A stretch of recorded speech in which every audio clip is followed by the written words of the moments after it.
Allende to bring this ball down cleanly. Gets it back from Suarez. Chested down. Tony Allende, go!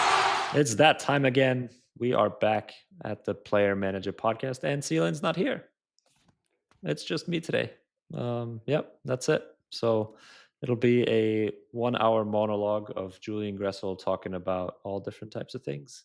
Welcome to the Player Manager podcast episode. What are we on? Episode 5, season 2? Oh man, it's going to be fun when he walks in here. There he is. Look at him.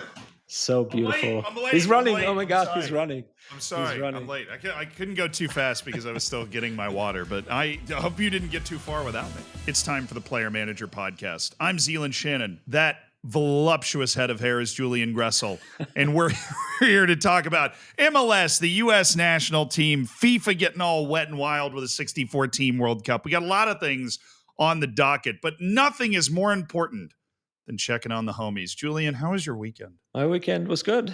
Had a good win. Could have been better, obviously. I would have loved to be part of the game, but that's not in the cards at the moment, unfortunately. But overall, it's been a good weekend. How was yours? We just chatted before we started here, so let's hear about it. We did, yeah. And I had my first ever bachelor party. I went to a bachelor party in Arizona. I got a sunburn. I got a hangover, and I finished second in a beer dye tournament. And then I managed to scamper back. But I'll tell you one thing, very disorienting. While I was in Arizona, the time changed, obviously, over this past weekend. Mm-hmm. But in Arizona, time doesn't change. So I did not experience the spring forward until my flight back to New York, which was definitely very weird, because all of a sudden it was a 2-hour change going there and a 3-hour change coming back. It's interesting. It's so weird how some states do it, some states don't. It's strange. And to be honest, it was very peaceful to not have to go through that traumatic experience in Arizona. But then I was just jarred out of it a day later. So, and you would have lost an hour of your bachelor party weekend. So at least you got exactly. Now I got one more hour that I definitely would have. Well, I definitely would have spent sleeping anyways. But still, it was nice. I got back in time to do the podcast, and that is what matters. Now you are headed, of course, on a quick business trip to Jamaica coming up. The second leg of a matchup against a Jamaican team, which I don't even know if we got to this last time, but have you ever played a team from Jamaica before? No. I'm excited. It's going to be... No, I mean, obviously the first leg happened this past weekend, and you and Inter Miami picked up the win 2-0, but it was a couple of later goals in the second half. Outswinging ball, penalty spot, and tipped over the bar. Did it stay in play? It's put back in the middle. Live at the edge of the 6, and it's put home. And it's pulled back for Suarez, and it falls to Suarez, and Suarez. What was it like being around a Jamaican club team? Is there anything different that you noticed? You can certainly sense how excited those guys were and how excited they were to kind of be in that situation. And you can tell that they were, up for it, but at the same time trying to enjoy it and have a good time. And honestly, they played really well. They played us pretty well, where I think it was an offsides goal where they could have gone up 1-0. They played on the counter a lot, which in that game we had, some bad turnovers that led to some counters, and they had some chances from that. So, credit to them for coming in. Yes, kind of, you can tell how, nervous and how that energy kind of was there for them. But at the same time, they channeled that and they played really well. And, it was certainly a cool experience to kind of witness kind of how, how big deal it is, how big of a deal it was for them. That's how you say it. Did you get any sense of what it's going to be like going down to Jamaica? Well, from the news report that we heard last week, and some other best things. News report of all time, by the way. Yes, absolutely. Please go back to last week's episode and watch that. But let us give Lionel Messi the keys to the city of Kingston if necessary. Yes, it was certainly, I think it's going to be a big deal, right? And I heard from a couple of reporters that they're down there from bigger news outlets like The Athletic or something like that they'll be down there and do some features on that game. And it's certainly, I think, a big deal for us to come to Kingston. and show our set of stars to Jamaica. And yeah, once I get there, we'll obviously try and capture it and try and take in the moment, and just like I did on all those preseason tours that we were at, try and see how many emotions our guys capture, and how we can kind of celebrate the beautiful game in that sense there. I'm sure that we're going to be talking about that sooner rather than later. So we'll get on to what happened over the weekend, which was an MLS match that did not lack for intrigue and drama. It was what was eventually a 1-0 win over Charlotte, but it was very hard one because in the first half, you go down a man. You lose a goalkeeper. Yeah. That is not something that happens very often. It is, however, because we are incredibly studious journalists here, something we've discussed on this show. And you have said, I believe, that you would be willing to go into the goal. Now, this was unfortunately a little early for you to actually be able to get into the game as a goalkeeper. But what effect does it have on the team, and how does it change everything? Maybe even different than a normal red card to have your starting goalkeeper just sent off after 38 minutes. Yeah, it's tough. I think it's a tough situation to be in, and to go down against, in my opinion, one of the better teams in the Eastern Conference this year in Charlotte, a team that likes to play, likes to attack, likes to have the ball as well, and likes to make it tough on you defensively too. Where it's already going to be a tough game, 11v11, and then in that game, I think you have over a half to play a man down after already having a tough schedule for us as well. We've obviously been playing Champions League, MLS, Champions League, or Champions Cup, whatever. So it's certainly not easy. But credit to the guys, man. Whew, what a performance, and what an amount, in terms of, or what a work rate they put in. You talk about guys stepping up again. I think about the young guys that all get credit in MLS Team of the Week, like Noah Allen, like Yannick Bright, like Ian Frey shutting down Wilfried Zaha. I think Zaha is still in his back pocket from all those 1v1 duels that Ian Frey won. You can't do Wilfred like that. Come on. You should see all the duels. I was right there warming up on the sideline, and there was one 1v1 after the others. Ball to Zaha, and he would go 1v1 at Ian Frey. And honestly, I don't think he got by him once, maybe once or twice, but then the next guy was there to stop him. And it was cool to see those young guys step up like that. And obviously a great goal from Tadeo Allende, who scored that, and he's really come in really hot over the last week. And we have a really good mix going right now in terms of young guys that are really stepping up, and then guys like Luis Suarez, 4 assists on the season already, another great assist there on the goal. It's been a really good mix for us to have in terms of team dynamic and how everybody's contributing. Now, that goal from Allende, look, I watched it, okay?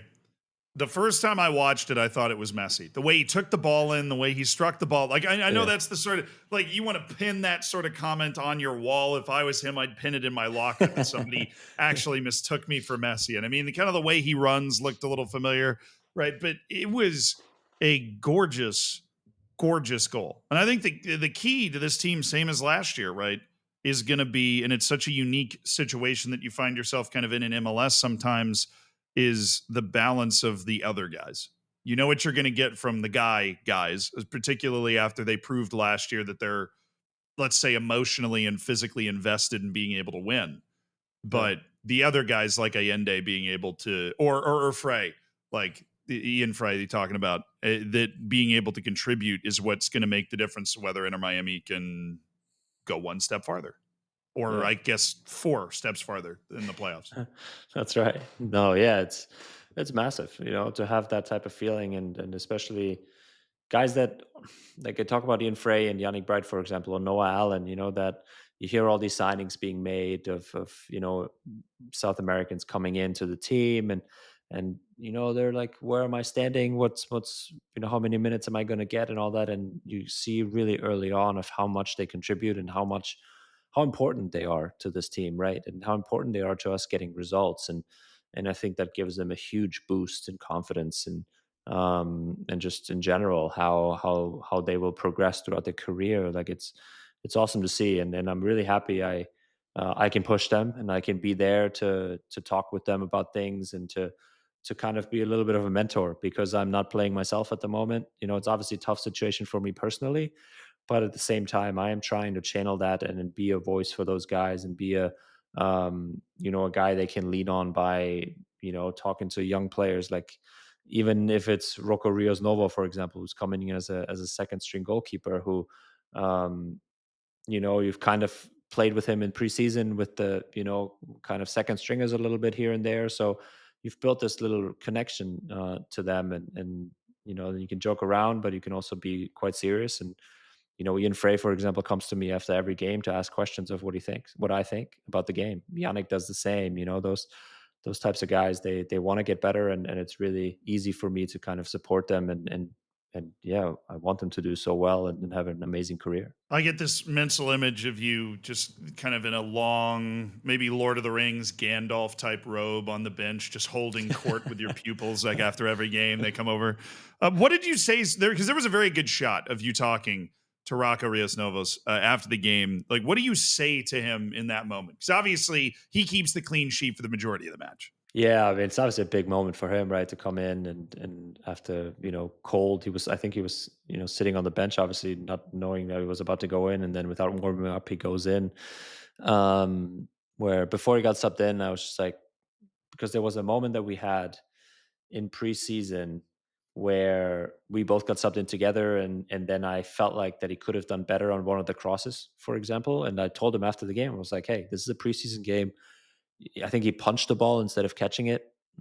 It was right in his face, and I was like, dude, you should have the confidence to try and catch that ball. And he was like, yeah, I know, I should have, but it was just like first minute into the game. So before this one, as he got subbed in, I was like, Rocco, confidence. You deserve to be here. Go and do the thing, and just kind of nodded at me. So after the game, I didn't really say too much to him, honestly. In that moment, I think that shot is because we beforehand or throughout the weeks, we've talked about donuts. You want donuts as a goalkeeper. You want shutouts. Shutouts is donuts. So you got to bring in donuts whenever you get a shutout for the staff. And in that moment, I just told him, you better bring in donuts this week. I mean, the staff members better get some donuts from you because you got a shutout. So I think it was our first shutout in MLS. And so credit to him for stepping up. And yeah, it was just a fun joke in that moment. I know he's on cloud 9 already anyway, so you don't need to say too much there. Oh yeah. Speaking as a former backup goalkeeper, you come in and actually don't, you manage to not mess it up would be the way that I would have worded it in my head. Right. And then you have the whole team coming over to you, high-fiving you with that look of kind of vague surprise in their face. Where they're going, oh, wow, you didn't mess it up. Yeah.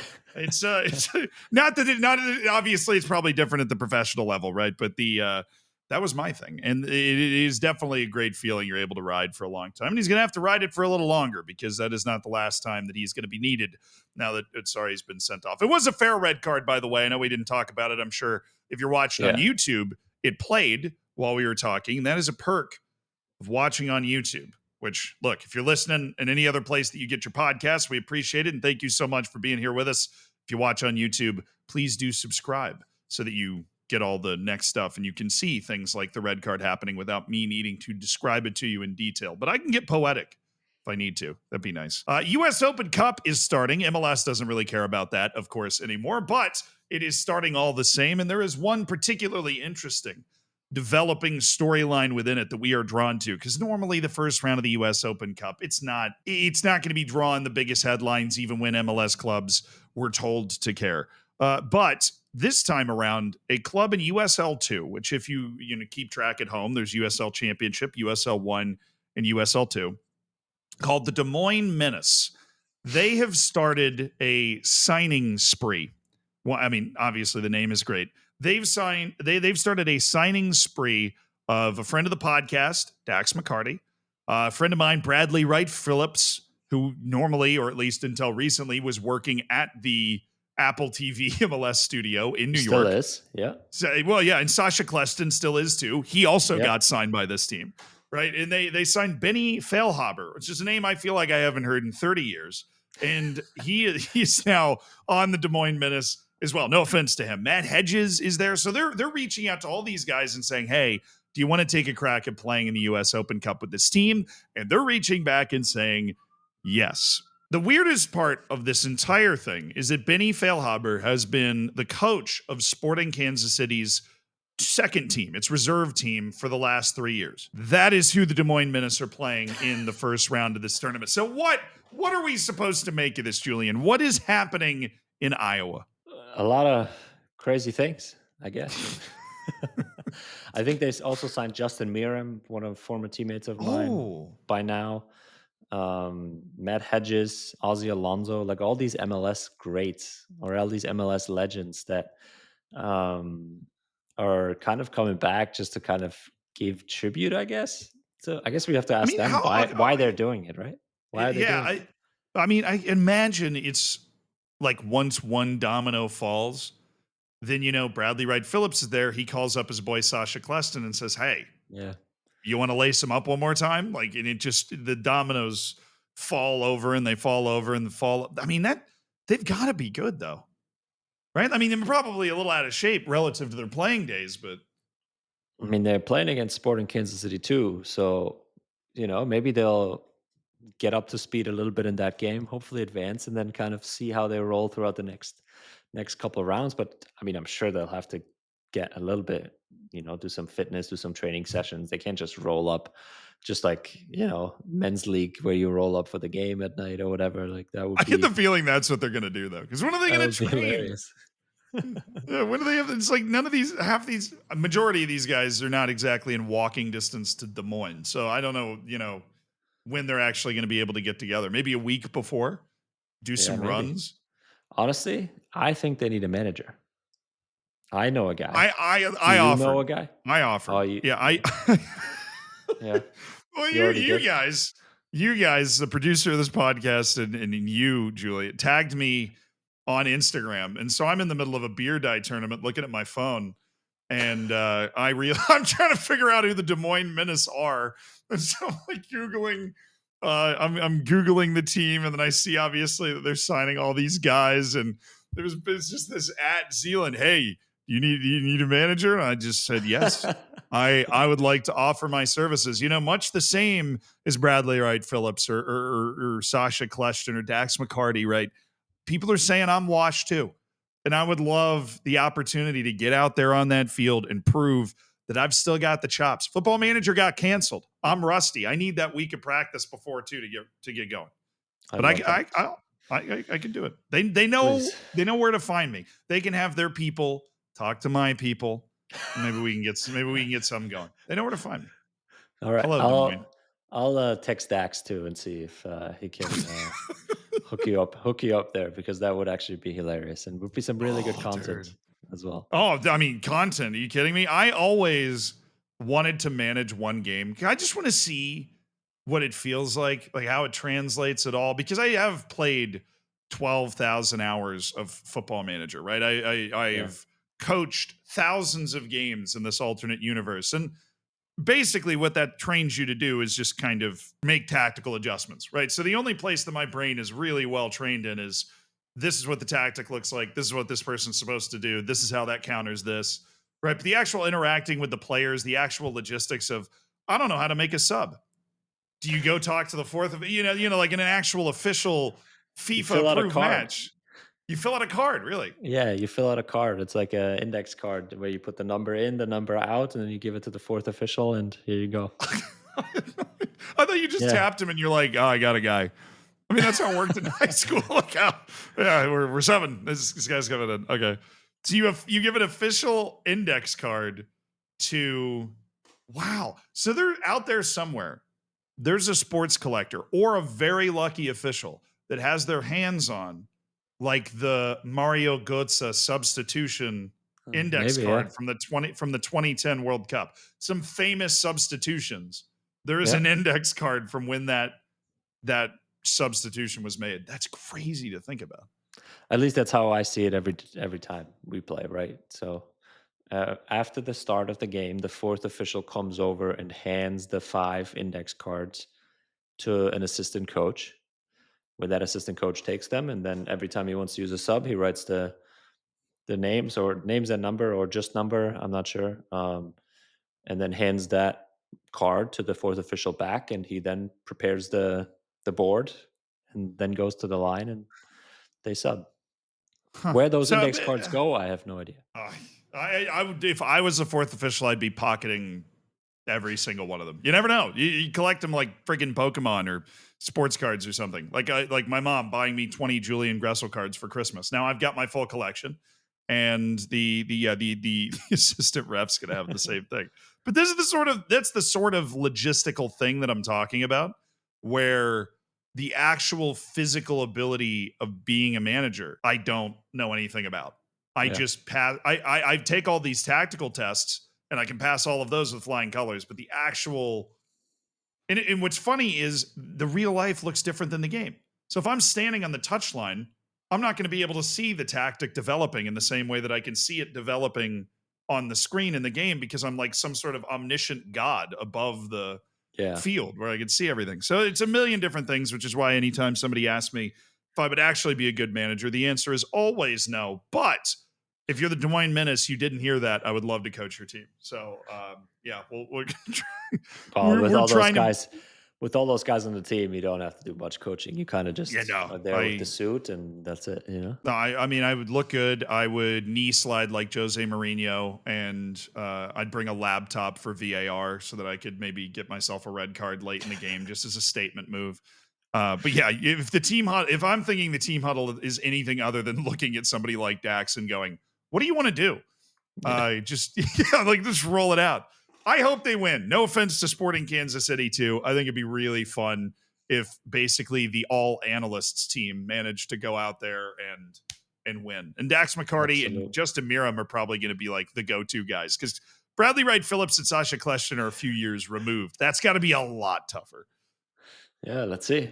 It'd be interesting. It'd be cool. I'm excited to kind of follow that storyline a little bit. What a great way for the from those guys from Des Moines. Like that club, what an idea. Genius. To even have and to kind of start that way. And I love in the world of football, there are little moments like that. I know that teams, when they're playing in European competition, and for example, the Haitian team that I went to film the Hidden Grounds about, when they get in these tournaments like CONCACAF Champions Cup, Champions League, whatever, or US Open Cup like Des Moines, they call up people and they're like, "Hey, we're not asking you to play the season. We're just, do you want to play this tournament? Do you want to play this game?" Like, for example, the Haitian team, Real Hope FA, sends players to play in USL and MLS. And they had one player who actually was on Inter Miami before you got there, and he had a knee injury, and he was just getting finished rehabbing that knee injury and was between clubs. And they just went, "Hey, do you want to come play and just train with the team for a month and get fit and then play these matches?" And he's like, "Yeah." And the Gibraltar team we did the Hidden Grounds about, they offer contracts to go, "Hey, if you want to sign with us for 2 months and play Europe, you're going to get paid less, but we'll give you the opportunity to get that experience and that exposure if you want, because we think you'd help." So that's what they're doing, except they're doing it with a very football manager mentality of, let me open the player search menu and look for like old expired contracts, and let's just see what happens. Yeah. I could see you doing something like this, 20 years down the line when the career's done. Let's we'll see. Maybe I'll do a TST team or something like that. Oh, that'll be fun. But the player manager TST team. I'll coach that team. Coach that team. Absolutely. Oh. Now, speaking of teams that I can't coach, the U.S. national team is getting set for what is a bit of an, if you're not a CONCACAF person, you're repping today. I love it. Is getting set for what is the most important tournament in CONCACAF, which is the Nations League. The Final Four, which of course is going to include the USA and Mexico. The roster has been announced. And there was, honestly, Mauricio Pochettino now been given some serious time to assess the players. A surprising number of MLS players included, based off the way the team had been selected before. And I'll be honest, a few names that I wasn't overly familiar with were added to the team in favor of maybe some other guys that were typically added to the team but are overlooked. And that, of course, is in part due to injuries to guys like Serginho Dest, Malik Tillman, Ricardo Pepi. Those guys are not available for selection, and they would have been in the team if they were. But it is definitely a bit of a bit of adjustment. Brian White, by the way, your former teammate from Vancouver. I don't know why I'm saying by the way. You definitely already know this. Was included. He was included in the team as well. What did you make of the selection? I know Brian. I know what he brings to a team, and I know the type of guy he is off the field. He was obviously part of the January camp roster, and I guess impressed during that. And I think even with me speaking to Benja Kromaski, who was also there in January, and what Pochettino had said all along, even to those guys which was a roster in general mainly made out of MLS guys, he said that, hey, if you do well in your team and week in and week out and you show your quality, then you're given a fair shot, and he doesn't shy away from calling guys up that are in MLS. And honestly, Brian has been great. I think he's had a really good start to the season. He's obviously done well in January camp, just like his striker teammate Patrick Agiman, who we just played in Charlotte. And Diego Luna, another guy that's coming out of that January camp, right? That is now being called up as well. So, you see that, like you just mentioned, a few guys going down injured, and then all of a sudden you need that depth. You need the guys that he tested in January, he saw in January live, and now he's able to call them in to, I don't think Brian White's going to get a ton of minutes right in this Nations League, these games, but he knows he's going to work hard. He knows he's going to be a good guy off the field. He knows he's going to, if he's called upon, he can do a job, and he gives maybe a little bit of a different profile than other strikers. And that is something quite valuable. So, hey, there's, he doesn't just go down the list and says, this is the best guy who plays for the best team. This is who we're going to call in. I think he actually looks at the different qualities of the different players who is currently playing good. And, I think it's an awesome roster, and I'm excited that Pochettino is sticking to his word as well by calling up guys that, weren't necessarily on the radar before, but, are now. I think there are a couple things at play here. One, I love it. Love Diego Luna as well. He's somebody that I think other people had looked at it before and wondered why he wasn't more involved, considering he was also potential dual nat, and it was a whole thing, but they were worried that he might maybe renege on that if he didn't get those opportunities. When Diego Luna came over to you and he's bleeding from the nose and they're resetting his nose, what did he say to you about wanting to stay in the game? What did you say to him? How you feel? I said, no, I can't. Please, coach, let me to keep playing, because at least after in the halftime I go out, Doctor, give me the okay. Big personality. Yes. Yeah. I said, the doctor said, yeah, okay, you go in. And the first action, assist, and we score. I say, big balls.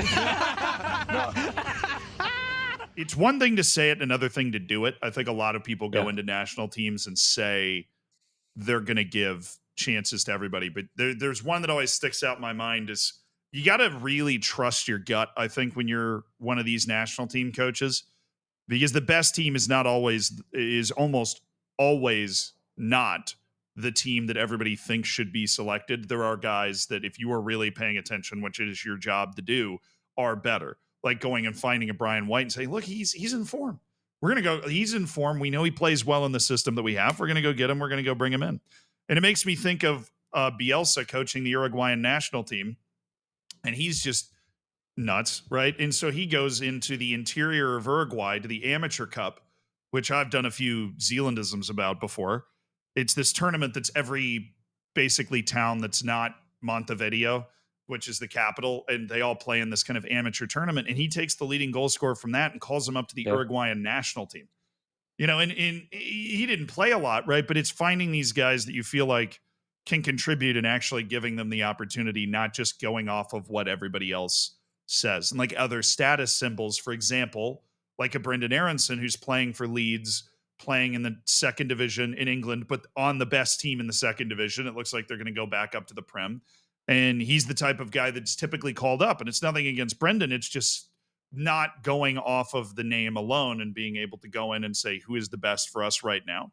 It also takes a manager that usually has more prestige than the team they're managing. And I think Pochettino has more prestige than the U.S. national team, just overall gravitas in the world of football. And so, whereas if, let's say, Greg Berhalter picked this team, you could have gone in and really, really nitpicked it more than if it's Pochettino. He can sit there on his deserved high horse and go, these are the guys I think are the best. And that makes it a bit smoother when you go for a selection like this. Tim Ream is still there, though. So in case anybody was worried, the 47-year-old friend of the podcast, Tim Ream, is there looking for cap 68, amazingly. What I do think is it also sends a message, right? It sends absolutely. a message. It sends a message in multiple directions, in my opinion. It sends a message to guys like Brian White, to Patrick Aguiman, to guys that are somewhat on the fringe that, there is a chance. There's not that many more windows before the World Cup. I know. Oh, if you're one of those guys, you got to be so excited. You are absolutely in that mix. And that shows to everybody that's kind of, even the guys that were there in January and that didn't get the call up now, that, hey, if I continue to play well and I do my thing, there is a chance I am on that roster. But then there's also a message to guys like Brendan Aronson, for example, that have been part of the national team for many, many windows and cycles now over throughout the last years, that maybe my spot isn't as secure as I thought it was. And maybe I need to be stepping up a little bit more. So there's certainly something there that, I think he thinks of as well in terms of creating that competition, trying to get the last percentages out of everybody before, obviously he makes the final decision for the World Cup, and sending messages like this, kind of between the lines a little bit, I feel like. But hey, I think the guys will understand where he's coming from. No, touching on the message thing is great, because maybe Brendan Aronson in Pochettino's eyes is just a smidge ahead of somebody like Diego Luna. I don't know. It might not be the case. But if Pochettino's being really strategic about it, he goes, you know what? We're going to give that spot to these guys that are maybe a little less looked at, because that's going to light a fire under everybody. So we're really going to see like who can rise to the top. It also takes some pressure off those guys that maybe are thinking they might try to do a loan in the winter to Europe. To try and show their stuff a little more, that they can trust that being in MLS is good enough to be able to make this national team, which works. And Alexi Lalas was happy with this team selection. And the reason we're bringing him up, as the reason that anyone ever brings up Alexi Lalas, is he said something kind of crazy. But we're going to talk about whether it's true or not. He said that he believes the U.S. national team can beat all but 3 teams in the Prem based off this current selection. I think they could beat everybody up to... literally, I even think they could beat Chelsea. So I'm talking about Man City, Arsenal, Liverpool. I think they could beat everybody else. So he believes the U.S. national team would be able to beat, amongst others, Tottenham, Manchester United, that rampant Nottingham Forest team that's cooking, Aston Villa, right? All of these teams, and Chelsea, of course. And I have a question for you. How insane is that take on a scale of 1 to 10? I mean, 10 being the most insane, 1 being you side with Alexi wholeheartedly on this. It's hard for me to compare a national team with a club team. Like how can you do that? Like you can't do that. There's so many different facets that play a role in training time and injuries, and I don't know. Like it's just, I can't really give you a number. What do you think? You stole my answer. I was going to sidestep the number. And I was just going to look, I mean, clubs train together all year. I think you could take club teams that you think would be a lot worse than a national team and put them against a national team and do really well. Because, I mean, just take a team from the English Championship, for example. They play 46 league matches a year.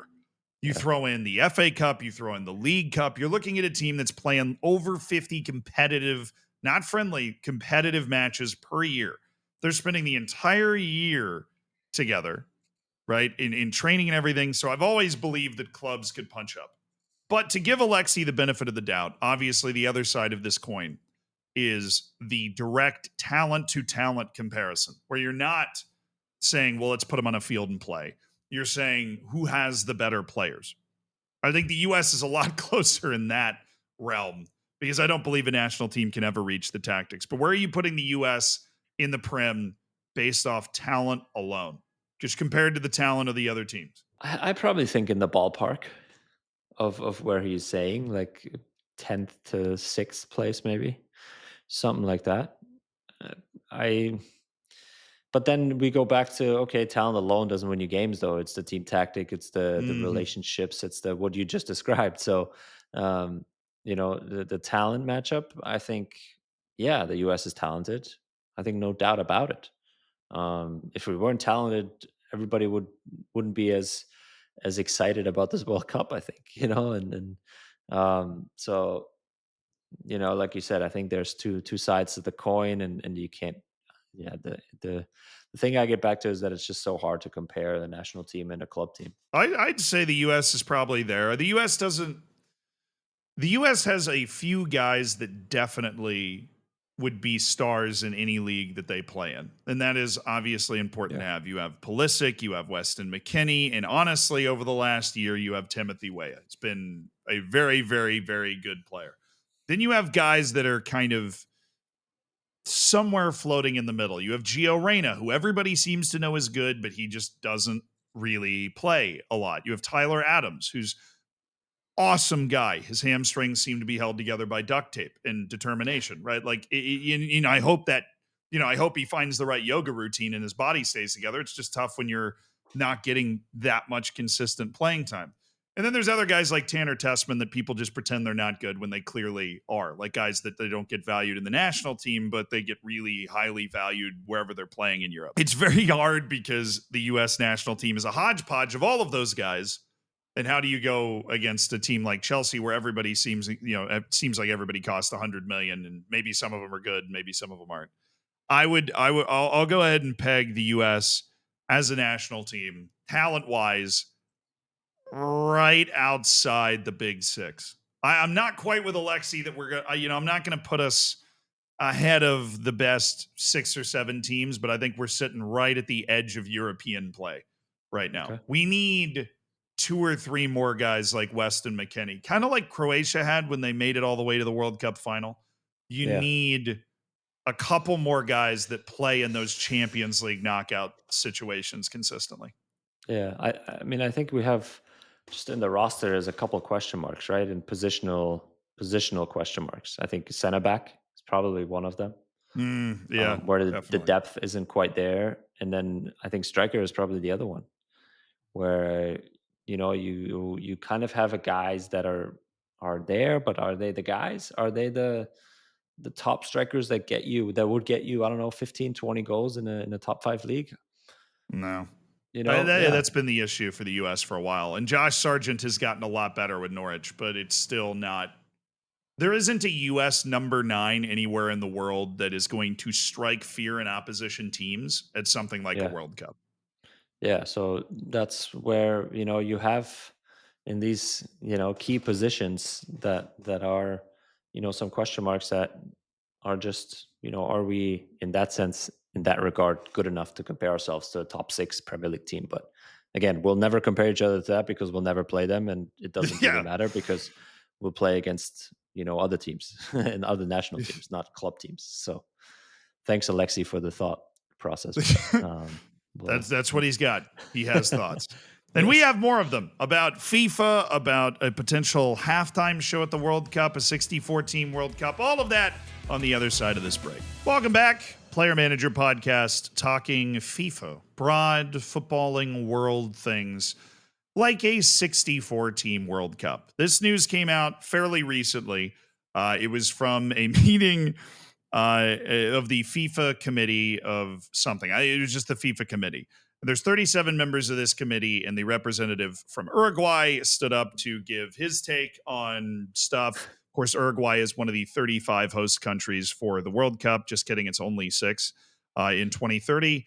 And he said that for 2030, they should consider expanding the World Cup just once to 64 teams for the 100th anniversary, which, first of all, if you go to 64, you're not going to go back, right? Like you're not going to downshift back to 48. But what is your initial reaction to hearing about a potential 64 team World Cup? Honestly, it's so many teams that my brain can't even comprehend right now what that would look like in terms of group play. And I mean, do you even have to have qualifiers? Yeah, I mean, Not okay, many. so I did the math for you, right? There are 211 FIFA member nations, right? There will at some point be 212 because the Marshall Islands is in the process of getting approved to play. Not that they're going to make it anytime soon, but that just adds one more.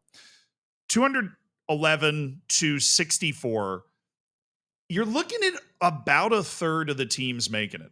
I think it's about 30% of the teams would make that World Cup. So qualifying would still exist, but it's to eliminate teams like the Marshall Islands. You would never see a team like Italy, a team like the Netherlands miss again unless they keep the spots low in Europe intentionally. Like that's the hard math. You would end up with nearly 31% of all eligible nations in the World Cup.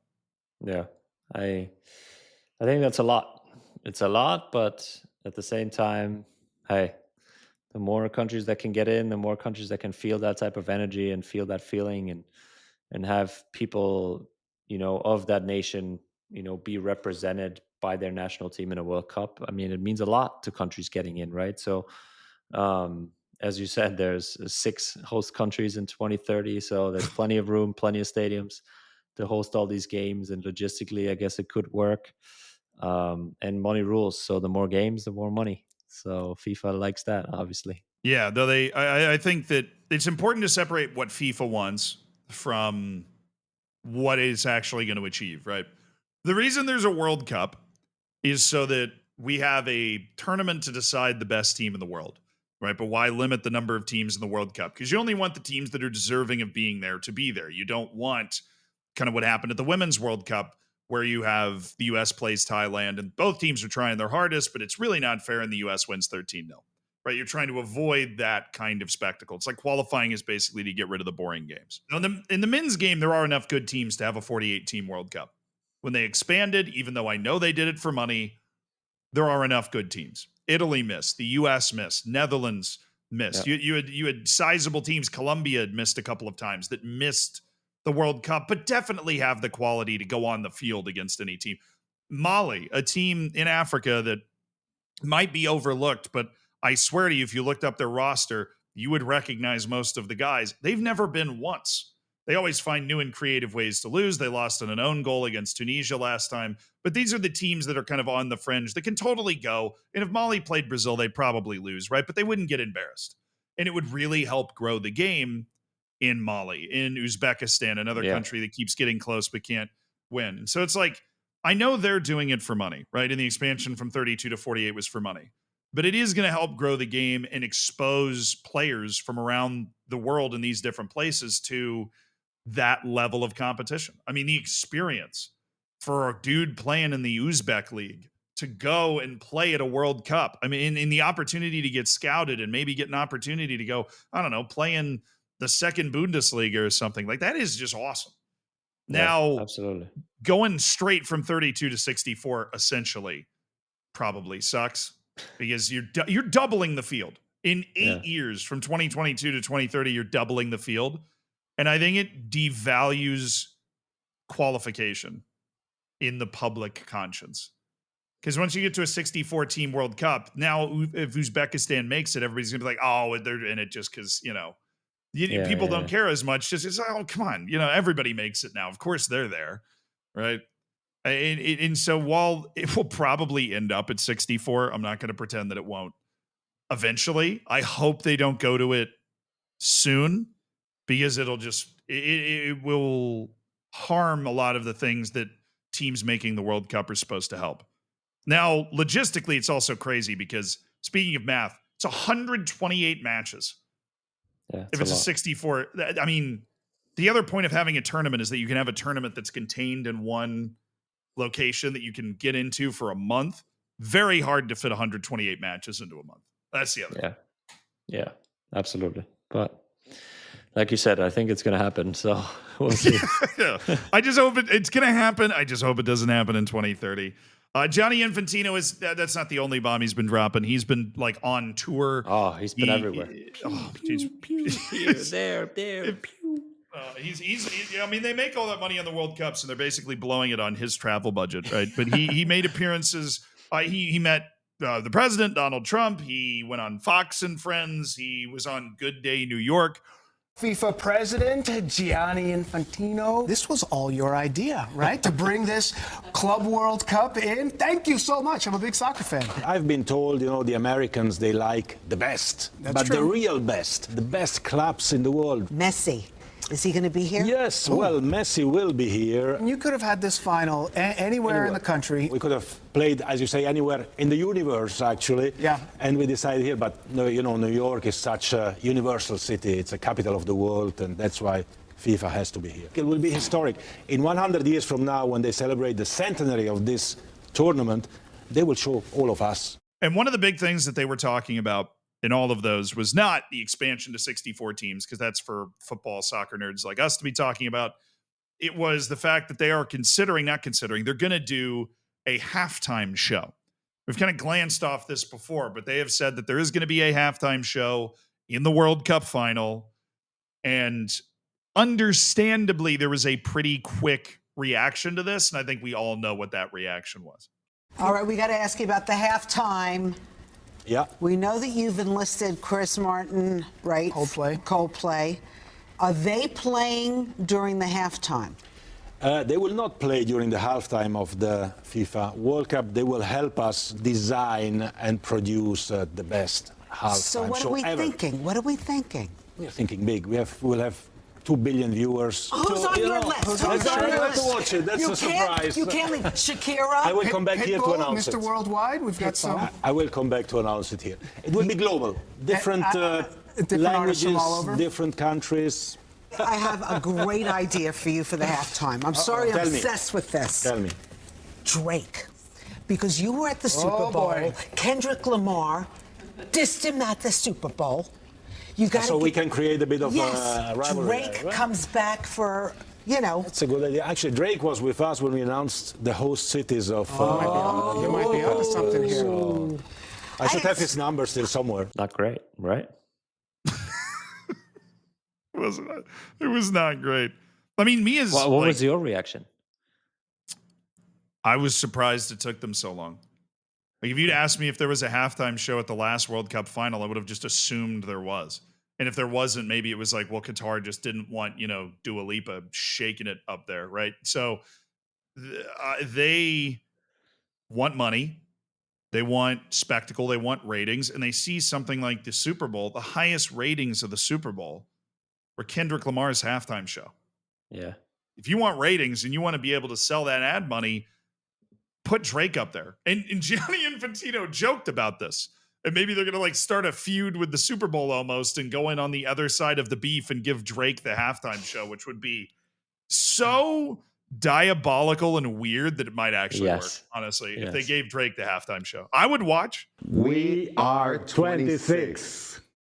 I mean, if you want to fill 15 minutes of almost dead time, right, where everybody go gets a drink or everybody kind of just decompresses outside because they're so nervous about the game or whatever, like if you want to fill that with, I don't know, make it 30 or longer, make it 30 minutes of just a musical adventure where I know my wife only tuned in at the Super Bowl because of Kendrick Lamar.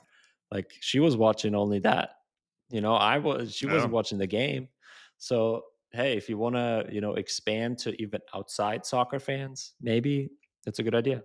Do it. I mean, especially in the U.S., where there is a larger per capita amount of non-soccer fans than most places.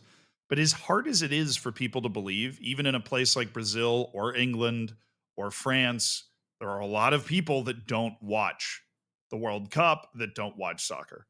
And so this is designed to reach them. And again, will probably work. Doesn't surprise me. But the main concern is the Super Bowl halftime show is so long. They've said you need to keep me honest on this because we need to check, because they've said they will keep it to 15 minutes. They will not expand the halftime. The whole stage, whole performance, stage gone, 15 minutes. Interesting. I don't think that can happen on the field. There's no way. And also, one more concern. There's no way you can have that many people on the field and a stage and everything without somehow affecting the playing surface. Yeah. If it's natural grass. And that is so much more important in soccer than in NFL and football.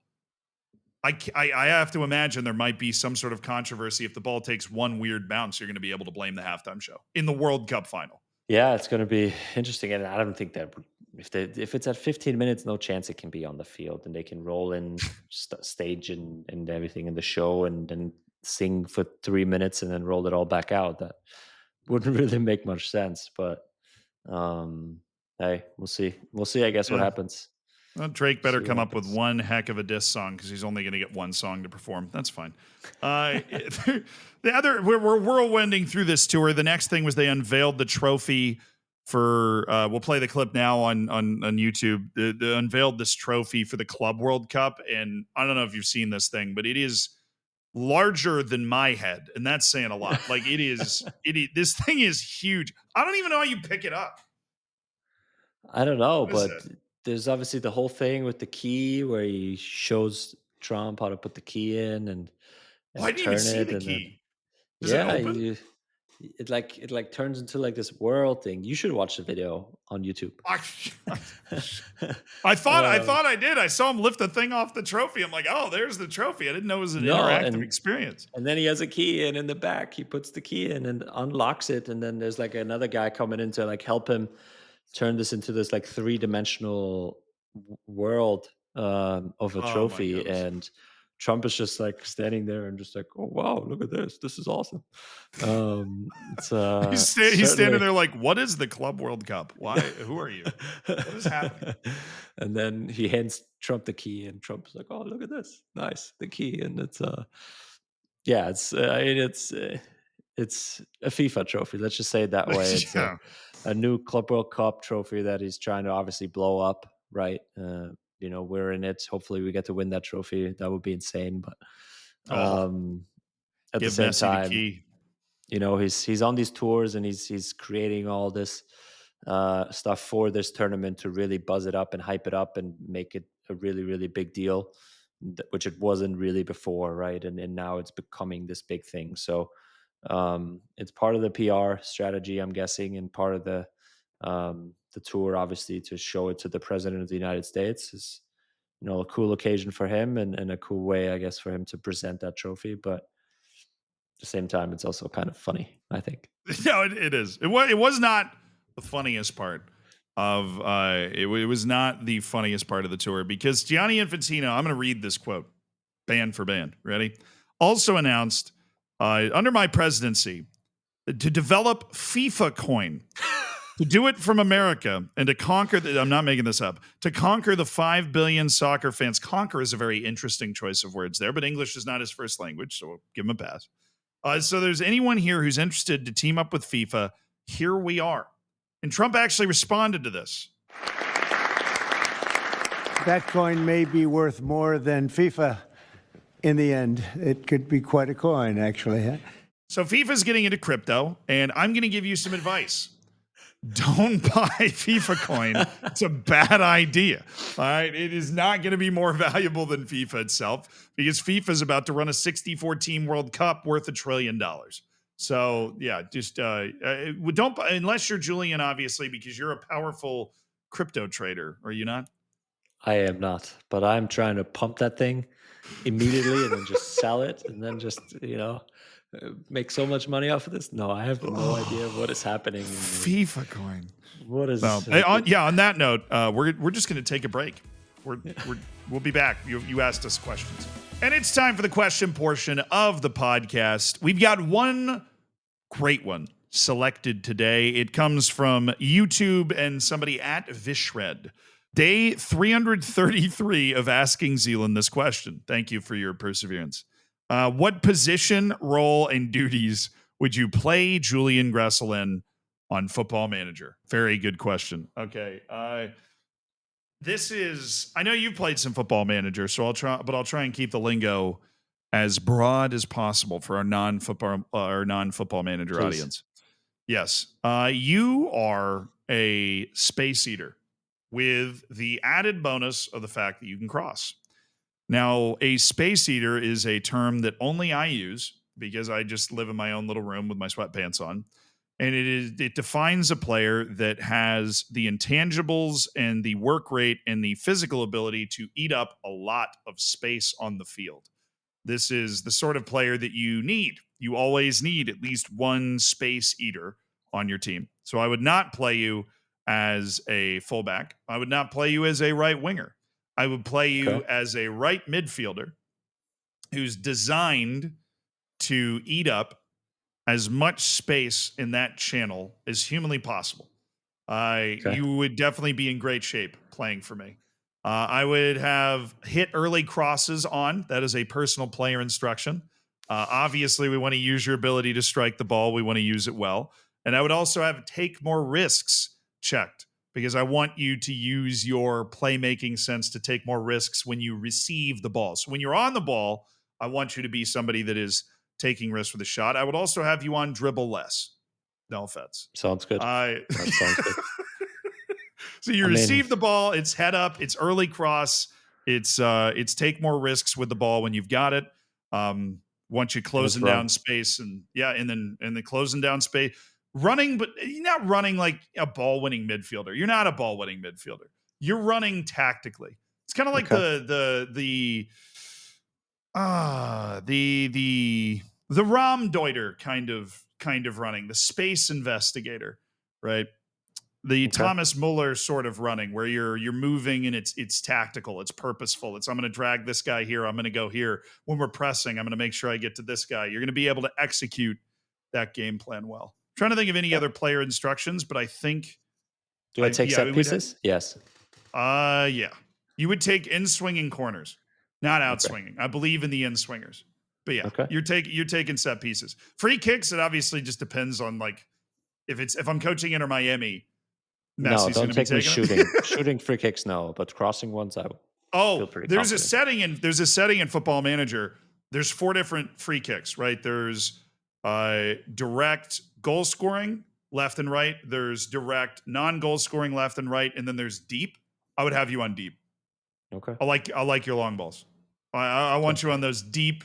I'm talking like the 40, 45 yard free kicks, right? Because the shallow free kicks that it's mentioning are like, they're kind of up near the side. Yeah. But what I'm thinking is you're playing they're that like crosses. They're like proper deep crosses, early crosses. Yeah. Free kicks. Yeah. Okay. No, that's where you're going to be at. Thank you for asking. That was a great question, and we finally got around to answer it. And I finally heard the answer, and I 100% agree with your assessment there. I think your team would be set up for success. Cool. Yeah, you'd be happy to, like, if I walked in to the meeting with the coach day one and I'm like, this is the vision that I see for what I want you to do out there, you'd be like, be fired up. I think that describes me pretty well. Yeah. Okay. I'd love that role. Good. Be awkward if it didn't. So I passed the test. There we go. We would be winning MLS Cups nonstop. Des Moines Menace. You know where to find me again. But that's a wrap for the show. We are going to follow up on how the Champions League predictions go. I know we haven't done that yet, but I promise we will, because I know by the time this comes out, that will be over. And don't forget to send us your questions, because we are going to get to them like we do every episode next week. Thank you for watching. Subscribe on YouTube. Goodbye. Bye.